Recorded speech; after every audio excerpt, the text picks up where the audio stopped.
Hello friends, இன்றைக்கி நம்ம செய்தியில் என்ன பார்க்க போகிறோன்னா, மித்தவங்களை நம்ம ஜட்ஜ் பண்ணுவோம் இல்லையா? அப்படி இல்லைன்னா தேவ ஊழியர்களை குறித்து நம்ம கமெண்ட் பண்ணுறோம் அப்படின்னா, இந்த செய்தியை கண்டிப்பாக கேளுங்க. நானும் ஏன்னா ஒரு காலத்தில் அப்படி இருந்தேன். ஆனால் என்ன எப்படி கர்த்தர் மாற்றினார் அப்படின்றத நான் இதில் உங்களுக்கு சொல்ல போகிறேன். ஸோ 2020 அப்போ தான் நமக்கு என்னென்னா கொரோனா இருந்துச்சு. ஸோ லாக்டவுனில் இருந்துச்சு. ஸோ என்ன நிறையா தேவ ஊழியர்கள் என்னென்னா வசனங்களை அவங்க போதனை செய்கிறத என்ன பண்ணாங்கன்னா யூடியூப்பில் என்னென்னா பிரசங்கிக்க ஆரம்பித்தாங்க.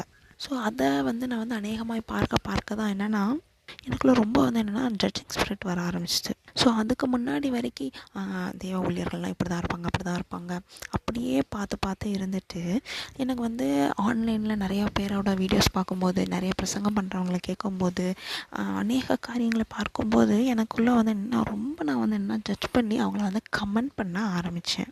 ஸோ ஸ்டார்டிங்கில் எப்படி ஆரம்பிச்சிச்சுன்னா, என்ன பிரசங்கிக்கிறாங்க இவங்க, என்ன ஷூ போட்டுட்டு மேடையில் நிற்காங்க, என்ன பிரசங்கம் பண்ணுறாங்களாம் இவங்க, என்ன தலையில் முக்காடு போடவே இல்லை, சிம்சோனுக்குலாம் ஹேர் கட் பண்ணக்கூடாதுன்னு சொல்லியிருக்காங்கல்ல, அப்போ எப்படி இவங்க இவ்வளோ ஸ்டைலாக ஹேர் கட்லாம் பண்ணி விடலாம். சரி, ஹேர் கட் தான் பண்ணியிருக்காங்க, ஃப்ரண்ட்டில் அது என்ன இவ்வளோ ஸ்டைலு, ஃப்ரண்ட்டில் கூட இவ்வளோ அழகாக இவ்வளோ ஸ்டைலாலாம் கட் பண்ணி விட்டுட்டு பிரசங்கம் பண்ணுறாங்க, மற்றவங்க என்ன நினைப்பாங்க, என்னது இது, இவங்க செய்தியில் வசனத்தையே காணோம், ஒரே இவங்க பாட்டுக்கு பேசிகிட்டே இருக்காங்க, அவங்க கதைகளெல்லாம் பேசுகிறாங்க, வசனத்தை எங்கப்பா, என்ன இவங்கெல்லாம் எப்போ பார்த்தாலும் கோட்டு சூட்டுன்னு தான் பிரசங்கம் பண்ணுவாங்களோ, ஒரு சாதாரணமான ஒரு வெள்ளைச்சட்டெல்லாம் போட்டு பிரசங்கம் பண்ண மாட்டாங்களோ, கிறிஸ்டியன் விலாக் போடுறேன்னு பைபிளை செப்பல் போட்டுட்டு பைபிள் படிச்சுட்டு இருக்காங்க. பைபிள் படிக்கும்போது பக்கத்தில் என்ன டீ பிஸ்கெட்லாம் இருக்குது, டீ குடிச்சிட்டு யாராவது பைபிள் படிப்பாங்களா? இதுதான் பைபிள் கொடுக்குற மரியாதையா? என்னது இது, ப்ரேயர் பண்ணுறதெல்லாம் வீடியோ எடுத்து காமிக்காங்க, ப்ரேயர் பண்ணும்போது அந்தரங்கத்தில் தான் இருக்கணும், அதை யாருக்கும் தெரிவிக்கக்கூடாதுன்னு வசனம் சொல்லுதில்ல.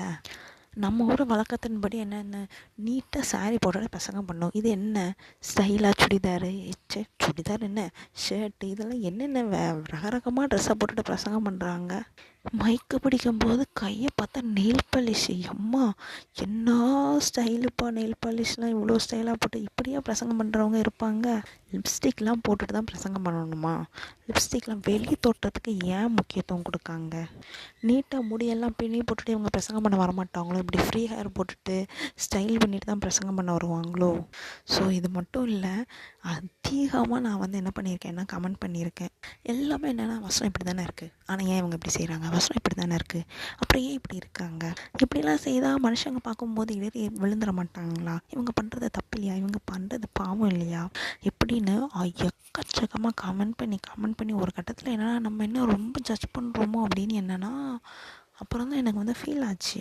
இல்லை, அவங்க பாவம் செய்கிறாங்களோ இல்லையோ, பட் நான் இதை கமெண்ட் பண்ணி இவங்கள ஜட்ஜ் பண்ணி ரொம்ப பாவம் செய்கிறோம்ப்பா அப்படின்னு எனக்கு ஒரு டைமில் ஃபீல் ஆகும்போது தான் அன்றைக்கி ரொம்ப இப்படி ஃபீல் பண்ணிகிட்டு இருந்தேன். ஸோ அப்போ தான் என்னென்னா நான் அன்றைக்குள்ளே பைபிளை வாசிக்கிறதுக்கு போகணுன்னு சொல்லிட்டு இதெல்லாம் யோசிச்சுட்டு பைபிள் வாசிக்க போனேங்க. ஸோ அன்றைக்கி எனக்கு வாசிக்க வந்த பகுதி என்னென்னா லூக்காவில் 7வது அதிகாரம். ஸோ அதை நான் வாசித்துட்டே இருக்கும்போது தான் என்னென்னா என்னோட கூட கர்த்தர் இடைப்பட்டார். ஸோ அந்த வசனங்கள் என்னென்னா லூக்கா 7வது அதிகாரம் 38 நம்ம பார்த்தோம் அப்படின்னா அவன் என்ன சொல்லுதுன்னா, அவருடைய பாதங்களின் அருகே பின்னாக நின்று அழுது கொண்டு அவருடைய பாதங்களை தன் கண்ணீரினால் நினைத்து தன் தலைமயிரினால் துடைத்து அவருடைய பாதங்களை முத்தஞ்செய்து பரிமள தைலத்தை பூசினாள். அவரை அழைத்த பரிசேயன் அதை கண்ட பொழுது, இவர் தீர்க்கதரிசியாயிருந்தால் தம்மை தொடுகிற ஸ்திரீ இன்னாரென்றும் இப்படிப்பட்டவள் என்றும் அறிந்திருப்பார், இவள் பாவியாயிருக்கிறாளே என்று தனக்குள்ளே சொல்லி கொண்டான்.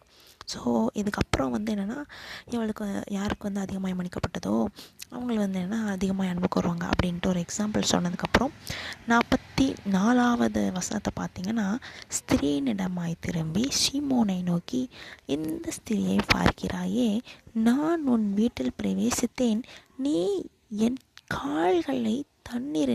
கால்களுக்கு தண்ணீர் தரவில்லை, இவளோ கண்ணீரினால் என் கால்களை நினைத்து தன் தலைமயிரினால் அவைகளை துடைத்தாள்.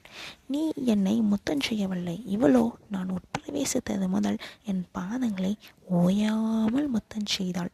நீ என் தலையில் எண்ணெய் பூசவில்லை, இவளோ என் பூசினாள்.